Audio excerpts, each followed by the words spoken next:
warahmatullahi wabarakatuh. Selamat berjumpa kembali bersama Hatilugai Podcast. Salam Indonesia, merdeka. Alhamdulillah hari ini kami mendatangi seorang tokoh yang ada di Purwasari ini. Kebetulan beliau sebagai guru pengajar di Madrasah Aliyah ini hanya Amal di Purwasari. Kita akan mencari tanggapan beliau seperti apa terkait dengan peraturan pemerintah nomor 28 tahun 2024 yang sudah disahkan kemarin.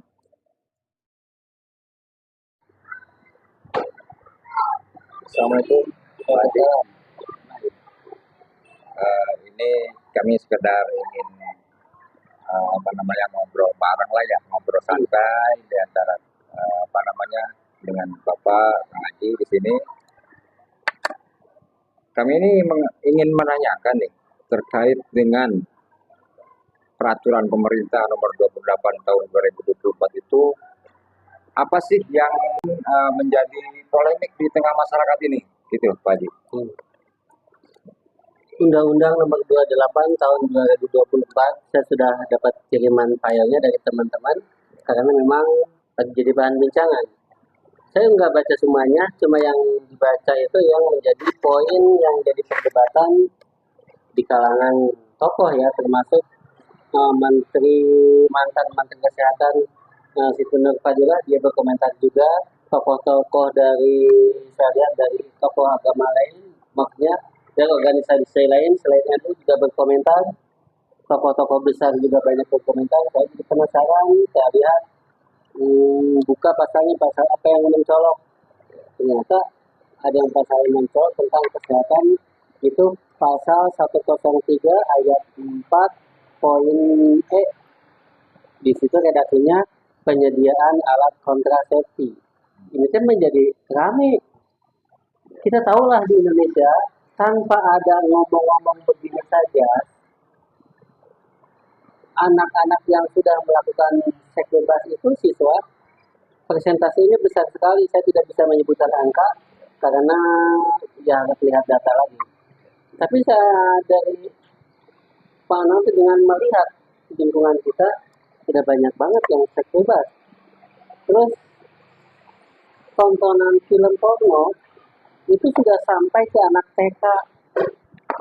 Anak TK tertangkap tangan nonton video porno, sangat menyedihkan.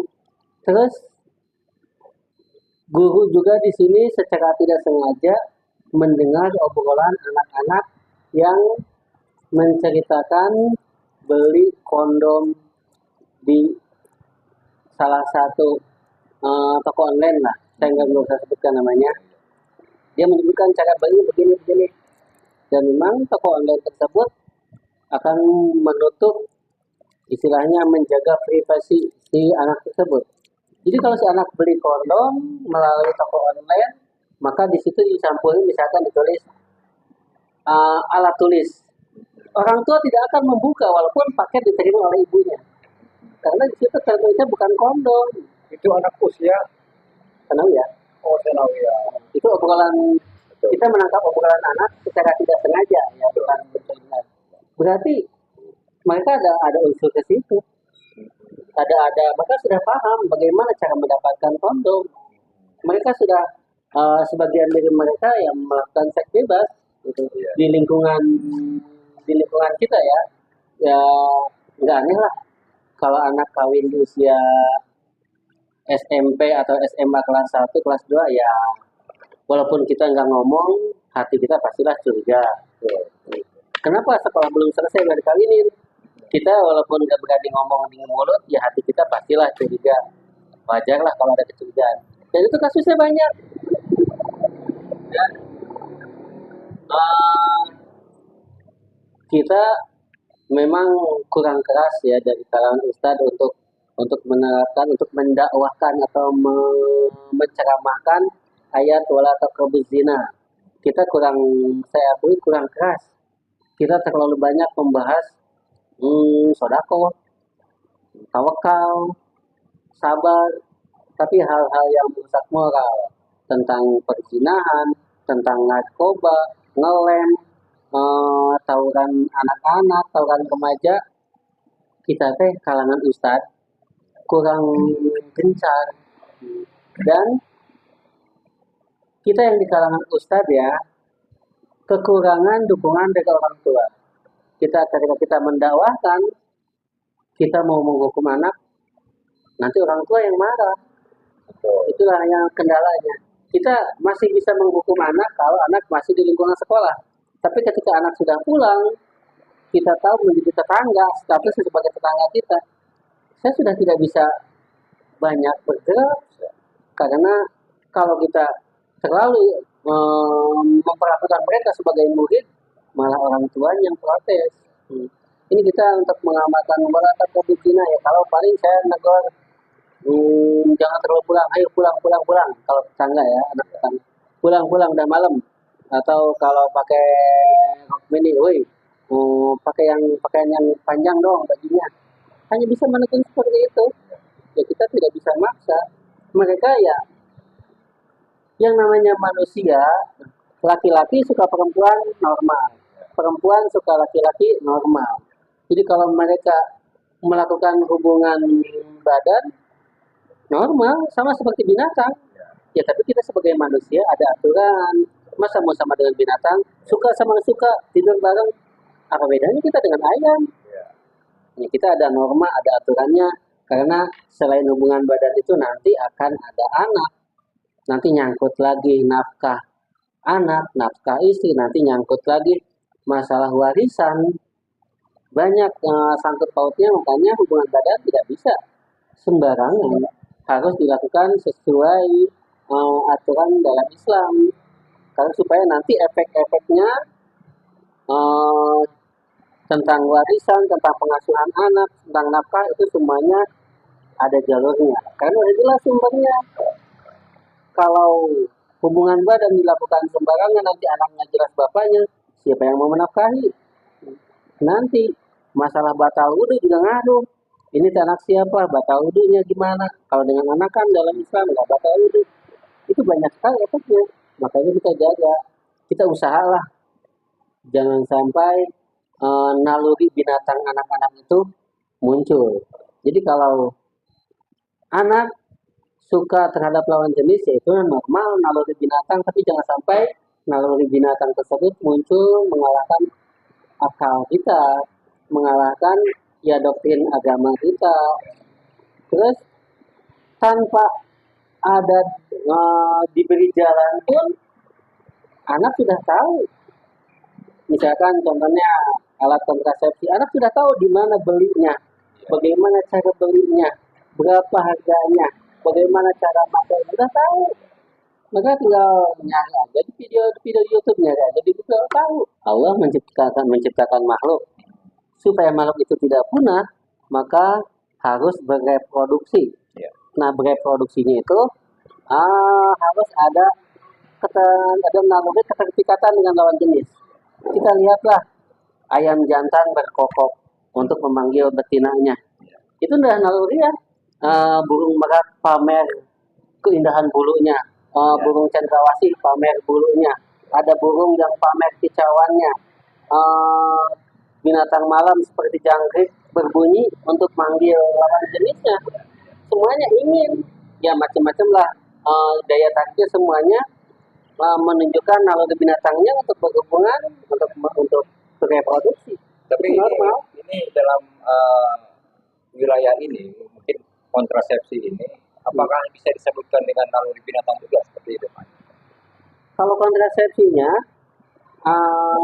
maksudnya maaf kali, maksudnya untuk manusia gitu ya, untuk manusia, apakah bisa disebutkan untuk berhubungan badan seperti itu, punya nafsu seperti itu, apakah bisa disebutkan dengan naluri binatang seperti itu? iya, itu sebutnya kita sering menyebutnya basic instinct. Tapi kadang-kadang yang kasar menyebutnya animal instinct, insting binatang. Normal. Manusia itu punya marah, punya malu, punya suka terhadap lawan jenis, punya hasrat untuk memiliki barang, itu normal. Ya tinggal agama mengatur bagaimana kita harus bertindak, bermuamalah dengan lawan jenis, bagaimana dengan tetangga, dengan non dengan beda agama, semuanya sudah diatur oleh Islam. Nah, masalah kontrasepsi ini, anak itu sudah punya naluri, jangan dipancing-pancing. Menyediakan alat kontrasepsi, apa tujuannya? Anak itu sudah tahu sendiri tanpa kita nggak bahas itu pun mereka sudah tahu dan cari tahu kalau menyediakan alat kontrasepsi Nah, sama dengan merestui. ini saya juga belum paham benar ya. Untuk penyediaan alat kontrasepsi itu apakah ini peraturan ini disediakan untuk gratis atau bagaimana itu dalam pelaksanaannya apakah itu? Kami juga belum tahu. Ya kalau bahasa penyediaan alat kontrasepsi pastilah gratis. Kalau beli ngapain disediakan? Di apotek juga banyak. Ya. Di toko-toko supermarket pinggir jalan itu yang pasar modern banyak di dekat kasir numpuk dengan berbagai merek. Kalau di sininya harus beli, kalau kita pemerintah menyediakan kita beli, ngapain? Ya. Pasti kalau judulnya menyediakan alat kontrasepsi ya gratis, disediakan oleh pemerintah, yaitu sama dengan merestui. Kita tahu itu ada, tapi jangan tunjukkan. Ya mereka pasti banyak yang iman tipis akan melakukan seks bebas. Ya kita berusaha mencegah, jangan sampai ada merestui. Kalau kita menyediakan sama dengan merestui. Gitu. Berarti dalam poin tersebut cuman pasal 4 ya, pasal 103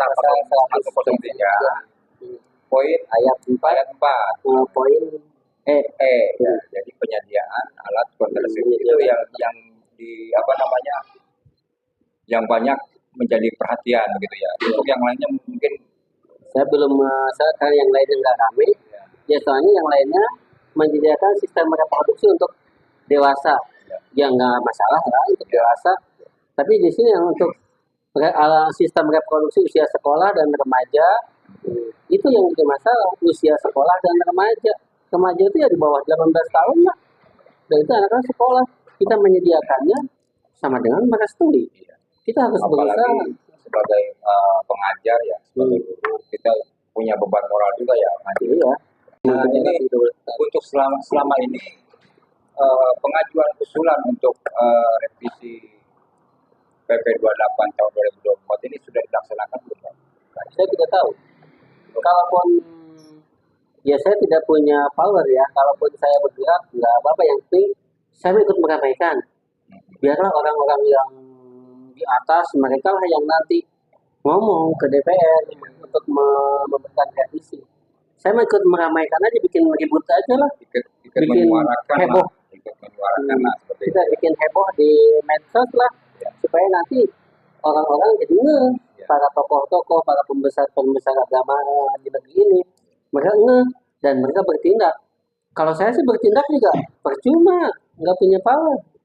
Yang penting yang bisa saya lakukan ya bikin heboh, bikin ribut, saya share pasalnya, saya tunjukkan pasal nomor sekian, terus undang-undangnya secara lengkap, kirimkan PDF-nya ke teman-teman, terus komentar-komentar tokoh saya kirimkan lagi ke teman-teman, penolakan saya kirimkan, biar banyak yang sadar dan banyak yang menolak. Ya paling tidak lah bantu doa lah gitu, untuk menjaga kesehatan, untuk menjaga moral bangsa ini gitu. Nah ini berarti untuk hal tersebut sudah jelas Pak ya, untuk apa namanya yang banyak dibicarakan di masyarakat itu tentang peraturan pemerintah ini, mungkin sebagian besar guru ya sebenarnya menolak lah seperti itu. Ya, saya pribadi menolak penyediaan alat kontrasepsi siswa. Ya mudah-mudahan dengan apa namanya penolakan ini bisa didengar oleh para petinggi ya mudah-mudahan banyak tokoh-tokoh masyarakat yang berkomentar, dan nanti akan, kalau mereka yang komentar, insya Allah akan didengar oleh pengambil kebijakan para anggota DPR. Jangan sampai anggota DPR-nya lengah. Masa pasal begini, apa mereka nanda tanganin pasal begini nggak dibaca dulu? Siapa yang nyusun ini? Terus yang nanda tangani siapa? Emang tanda tangan dibaca dulu. Jangan bilang, oh ini halamannya banyak. Lah tugas mereka kan menyetujui ya harus membaca dulu lah. Nggak bisa alasan itu halamannya banyak. Saya bisa bilang begitu, tapi mereka nggak boleh bilang begitu karena tugasnya. Kalau baca ini aja nggak mau, apa tugasnya mereka? Baca pasal-pasal yang kemarin nggak mau, apa tugasnya? Tugas mereka lah menyusun dan menyetujui, menyusun, merapatkan, menyetujui, revisi lagi, menyetujui. Tugas mereka dan mereka digaji besar dan tanggung jawabnya pun besar karena untuk menyelamatkan bangsa Indonesia. Bangsa Indonesia maju mundurnya mereka yang menentukan, sejahtera atau bobroknya moral bangsa Indonesia, ya mereka ikut berperan. Mereka digaji besar untuk itu. Kita nggak bisa ngapa-ngapain. Kang Haji, kita minum dulu Kang Haji. Boleh.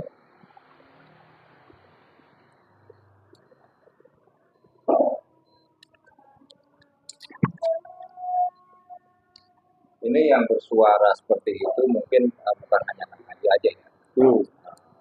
Bisa itu diceritakan siapa-siapa aja yang sebenarnya punya suara yang sama. Kang Haji. Seperti tokoh MUI atau tokoh apa. Yang saya masih ingat jelas ya karena saya nggak hafal, nggak mencatat. Tapi kalau dibuka di WhatsApp juga banyak, di Facebook saya juga banyak. Yang saya paling ingat itu mantan Menteri Fadila Supari, Menteri Kesehatan, dia udah berkomentar. Saya belum baca pasalnya. Ketika saya baca komentar dia, saya belum baca. Terus banyak tokoh-tokoh yang saya nggak ingat namanya, nggak takut salah nyebut, ya, walaupun harus dibuka dulu.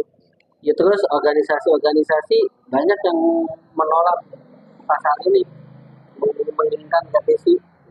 Kemudian jadi kami, saya baca dulu, oh iya, saya sebarkan. Dan ini tuh udah ada sedikit penolakan ya dari menteri, saya lupa namanya. Dia mengatakan hoax itu, bohong itu, ini mah tentang revolusi remaja. Nah, saya juga nggak bisa ngapa-ngapain. Terus saya baca, ada yang mengatakan coba baca pasal 103. Ini ternyata ada. Sudah ada usaha dari menteri lah. Saya harus lihat lagi, kalau untuk menyebutkan nama saya lihat lagi datanya. Dia menteri itu mengatakan bohong itu, bukan tentang reproduksi remaja. Ya pengalihan lah, ngeles biasa lah. Tapi setelah saya baca, mau ngeles gimana lagi, dah jelas. Penyediaan alat kontrasepsi, kalau penyediaannya berarti gratis.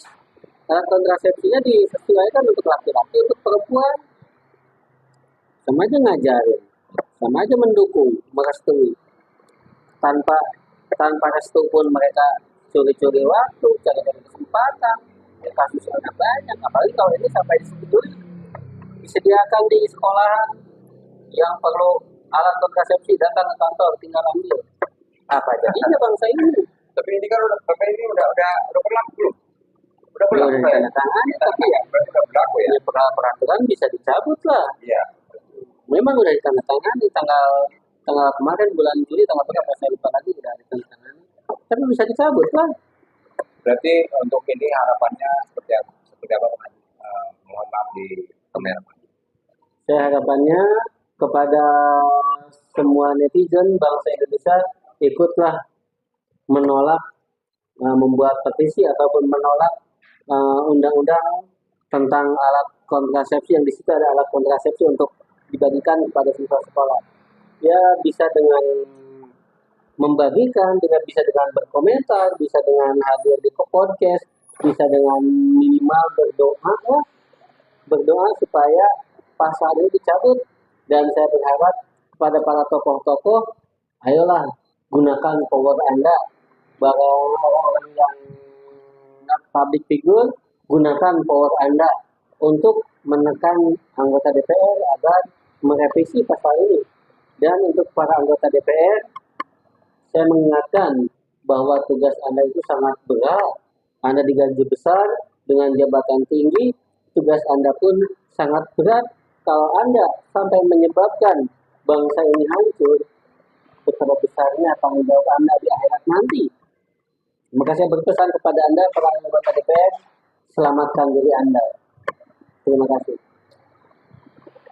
Nah, ini untuk menjelang Hari Dirgahayu Republik Indonesia itu kita apa namanya mengucapkan dulu salam Indonesia gimana?